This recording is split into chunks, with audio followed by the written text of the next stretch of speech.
Shock, Princess Lucina kills herself by committing suicide.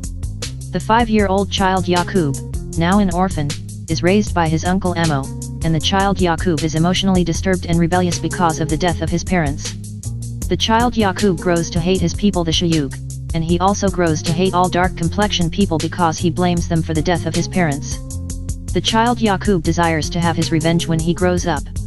Yacub starts school at the age of 4, and is teased and mocked about the size of his head by the surface-dwelling human children. This mockery and teasing about the size of his head that Yacub experienced as a child created low self-esteem, and further infuriated the already deranged Yacub, fueling his desire for revenge. Yacub's uncle Emo would tell Yacub stories about the beings in the inner earth and how the Samin were the manifestation of the evil grafted out of Yacub's mother's family, the Sinin. One day, when Yacub was 6 years old, he was playing with 2 steel magnets in the home of his uncle Emo, and Yacub noticed the magnetic power of attraction and repulsion that unlike attracts, and like repels. By observing this, Yacub was inspired with a determined idea to create a tribe unlike any of the people on the surface of the planet, and this unlike tribe would be weak and wicked, and attract the other tribes on the surface of the planet, and rule over them with the knowledge of tricks and lies for 6,000 years. Upon coming to this realization, Yacub looked up at his uncle Emo and said, "Uncle, when I get to be an old man, I am going to make a people who shall rule you." Uncle Emo said, "What will you make? Someone to make mischief and cause bloodshed in the land." Yacub responded to his uncle Emo by saying, "Nevertheless, uncle, I know that which you do not know," and it was at that moment, the boy Yacub first came into the knowledge of just who he was, born to make trouble, break peace, kill and destroy, and be the enemy to the Ebenoid people of Earth. Yacub knew in order to accomplish his plan he would have to study science, biology, and genetics. Yacub was a child prodigy in school, being exceptionally smarter than the surface-dwelling humans he was going to school with, and by the age of 18, Yacub had finished all of the colleges and universities of his nation. While in college, Yacub was mocked and teased being called the big head scientist. After graduating from the colleges and universities of his nation, Yacub began to preach a new doctrine to the people in the city. Yacub called his new doctrine Tricknology, and his holy book was called the Book of Tricknology of 120 Degrees. Yacub taught that if people followed his doctrine, then they would be able to rule the world for 6,000 years, and make slaves out of everyone else on the earth. Yacub made such impressions on the people that many people began following him. The children who once mocked and teased Yacub were now requesting to be part of what he was teaching. The girls who once laughed at Yacub were now women who desired him. As Yacub's teachings spread, he made more and more converts to his new doctrine, and the power of Yacub's doctrine began to intimidate the king of the surface-dwelling humans, who ordered to have Yacub and all of his followers thrown in prison. The police arrested all of Yacub's followers and put them in prison, and filled up all of the prison cells with Yacub's followers. However, there was not enough space to put all of Yacub's followers in jail, therefore there were still some people free who were spreading Yacub's teachings.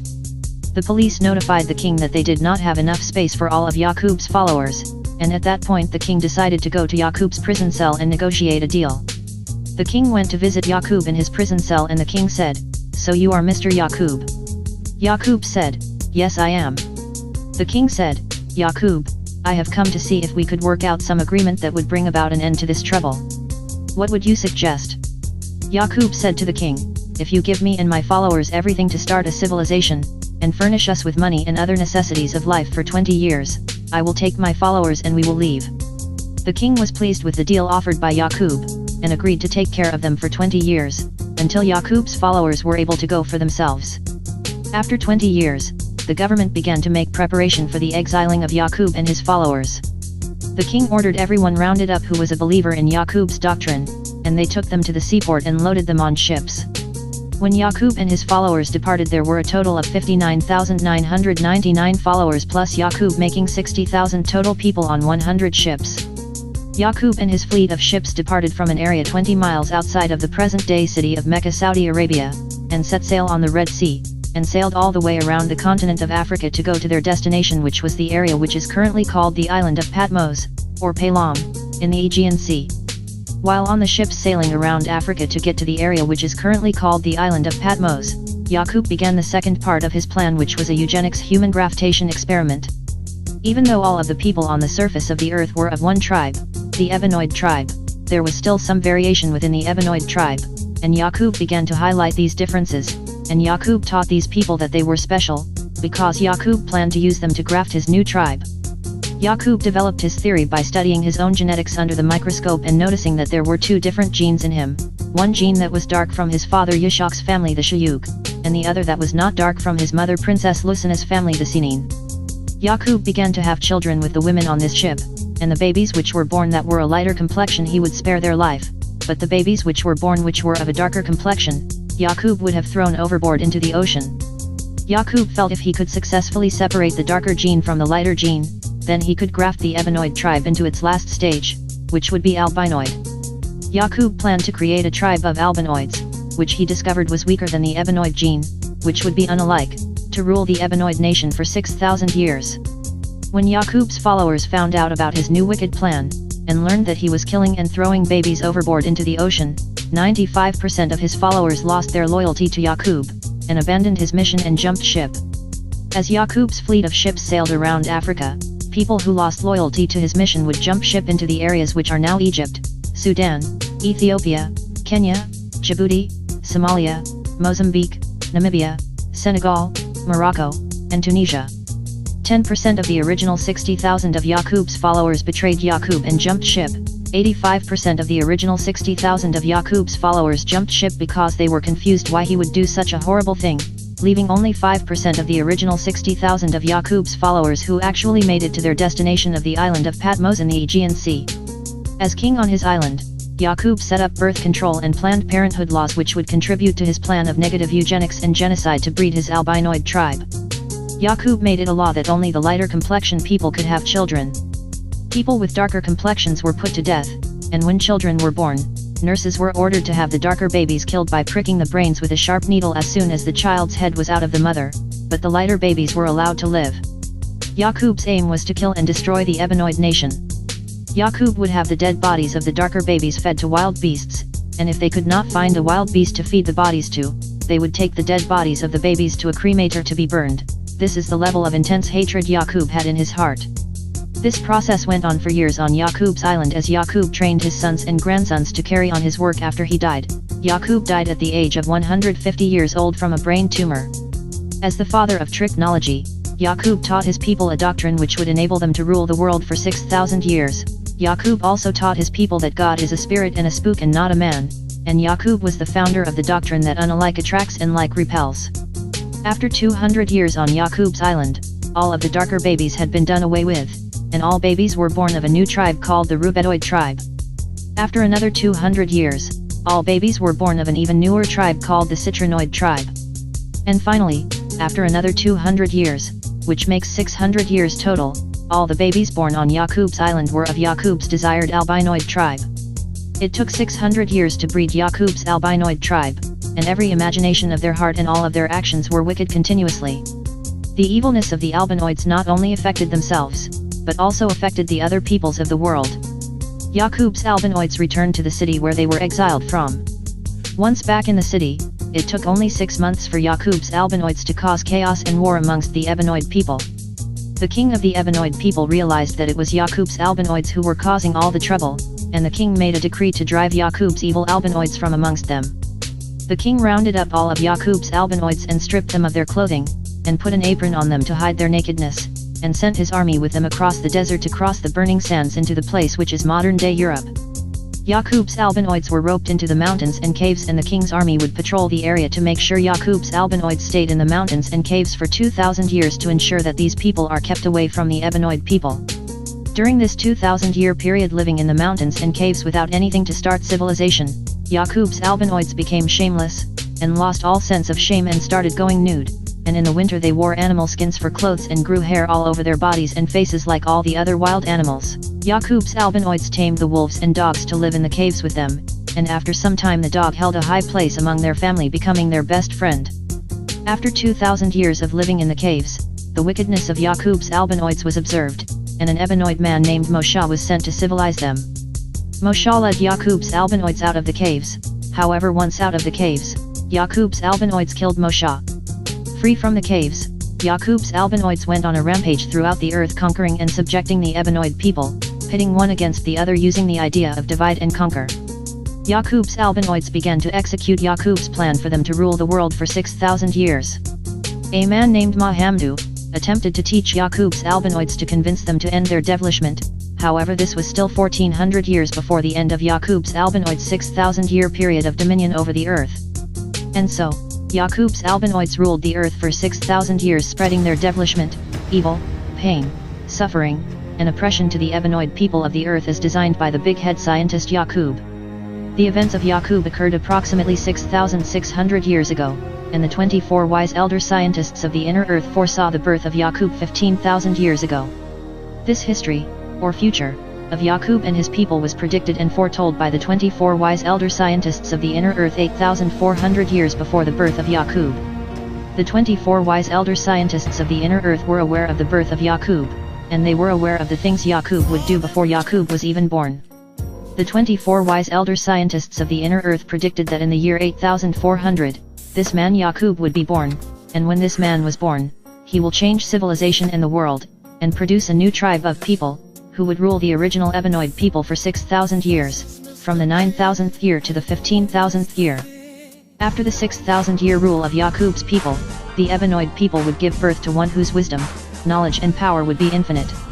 One whom the world would recognize as being the greatest and mightiest since the creation of the universe, and that Yacub's old warring wicked world would be removed and destroyed, and the ebenoid nation would be restored into power to rule forever and to establish a world of peace and righteousness. This great redeemer of the ebenoid people, who was predicted by the 24 wise elder scientists of the inner earth to bring balance back into the world, is known under many names, titles, and attributes, including He who has no equal, He who there never was anyone like, the Supreme Being, the Mighty, the Wise, the Best Knower, the Light, the Life Giver, the Guide, the All-Powerful, He who knows how to reproduce the universe and the people of his choice. But his mother calls him Yashmal. Yashmal was the son of Princess Radiya of the Shayuk family, and Prince Atif the Sinin family. Yashmal's parents, Princess Radiya and Prince Atif, married each other in order to establish peace between their two quarreling tribes. However, the union of Princess Radiya and Prince Atif was more than mere chance. Their union was specifically guided, selected, and arranged by the 24 wise elder scientists of the inner earth, who were also genetic engineers. They knew that the offspring of the union between Princess Radiya and Prince Atif would be the personification of order to balance out and offset the chaos of Yacub, who was the offspring of Yishak and Princess Lucina.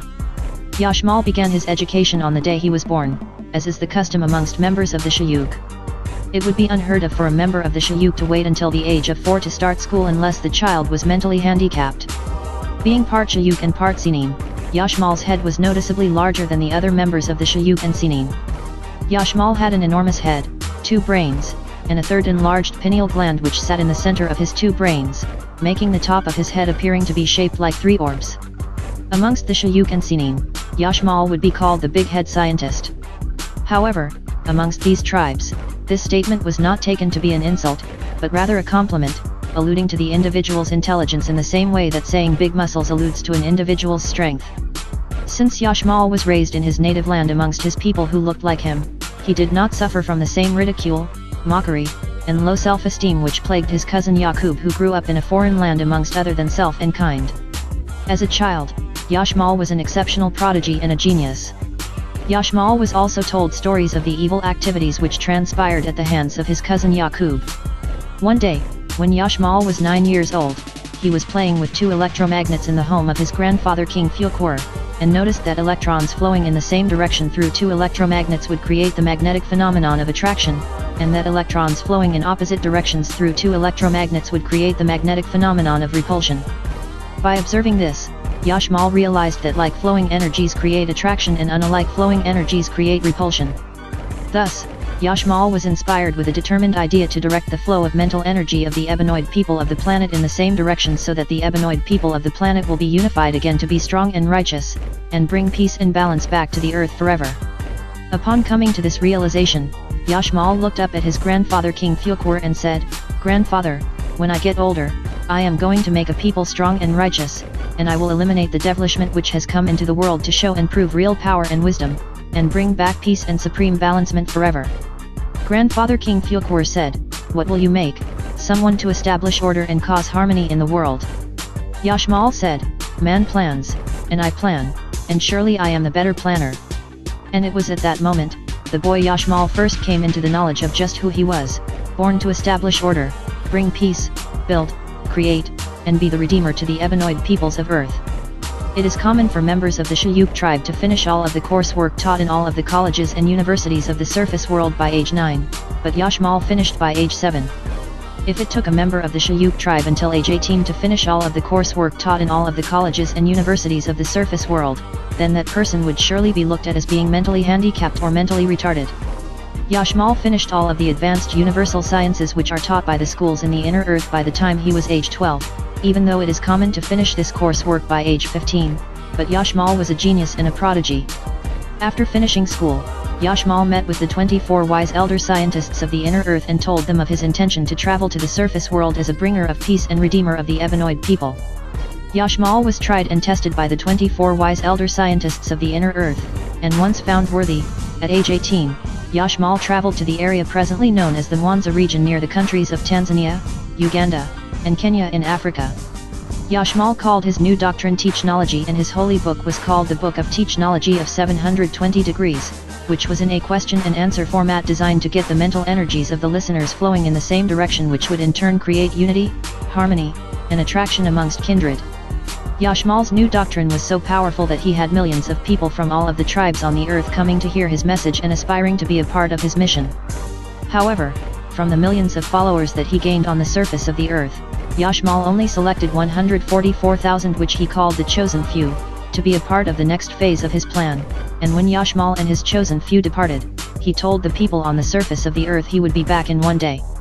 So Yashmal selected 41,150 Ebenoid females and 41,140 Ebenoid males for a total of 82,290 people from the original Ebenoid tribe. Yashmal selected 10,285 Rubedoid females and 10,285 Rubedoid males for a total of 20,570 people from the Rubedoid tribe. Yashmal selected 10,285 Citrinoid females and 10,285 Citrinoid males for a total of 20,570 people from the Citrinoid tribe. And Yashmal selected 10,285 albinoid females and 10,285 albinoid males for a total of 20,570 people from the albinoid tribe, which made 144,000 people total. Yashmal took his followers into the inner earth through an opening beneath the Great Lake in the present-day area known as the Mwanza region in Africa to begin his eugenics genetic engineering experiment of grafting the various tribes of people on the earth back into the original Ebenoid tribe. Yashmal, being a master genetic engineer who was all-wise, right, and exact, knew that it was not necessary to kill anyone in order to accomplish his goal because he had knowledge of the science of dominant and recessive genes. Knowing that the Ebenoid tribe was the first, then Yashmal knew the Ebenoid gene would be the most dominant, followed by the Rubedoid gene, followed by the Citrinoid gene, and lastly followed by the albinoid gene.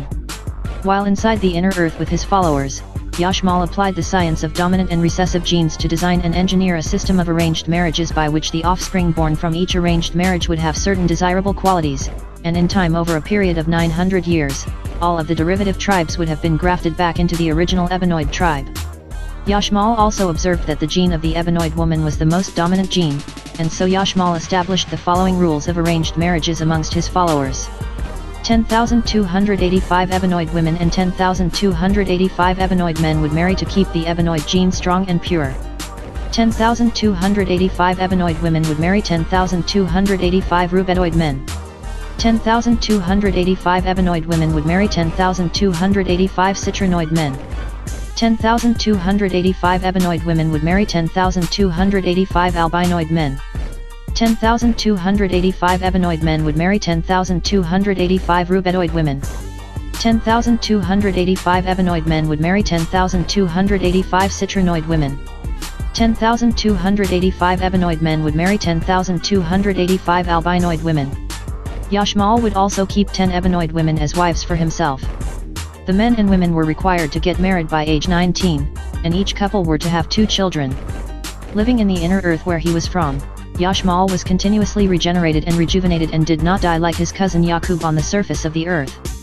Yashmal was able to teach, socialize, laugh, play with the children, enjoy life, and observe the generations and progression of his followers over the centuries.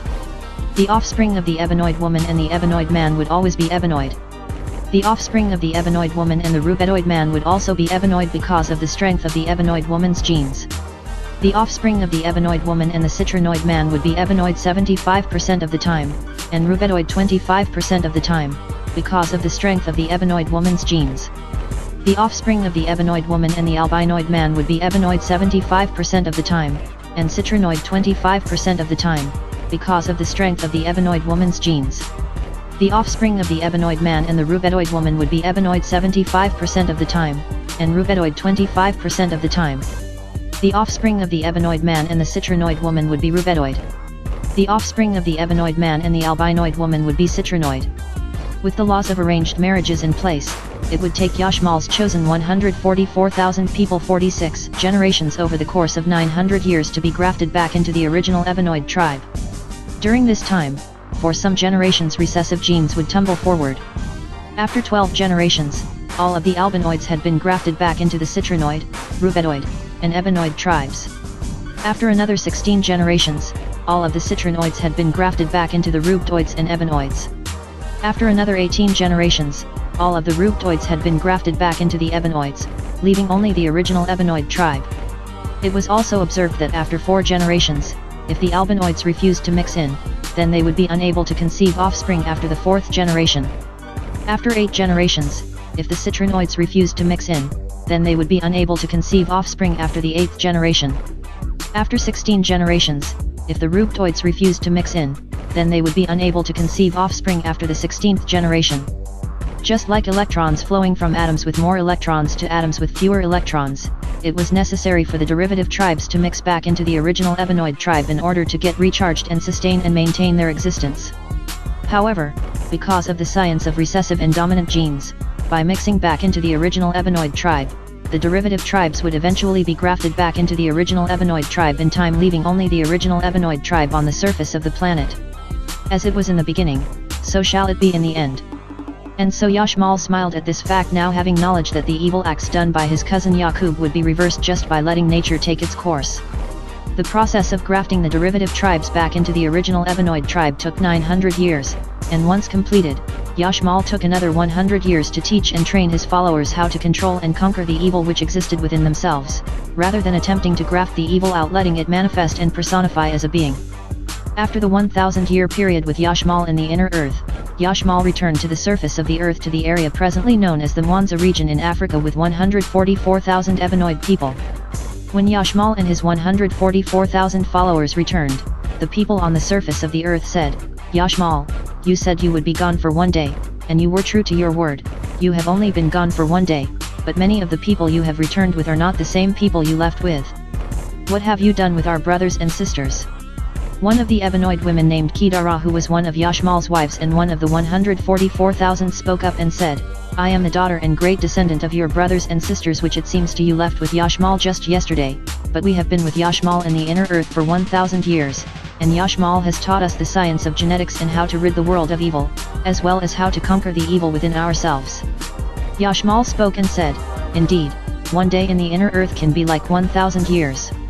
Yashmal's 144,000 followers then proceeded to teach the Ebenoid people on the surface of the earth the way to defeat the evil currently plaguing the earth in the same way that Yashmal had taught them. Yashmal returned to the inner earth with his Ebenoid wife Kidara. After returning to the inner earth, Yashmal was elected to a seat as one of the 24 wise elder scientists of the inner earth. Yashmal taught Kidara the secret to eternal life, and they had many children together.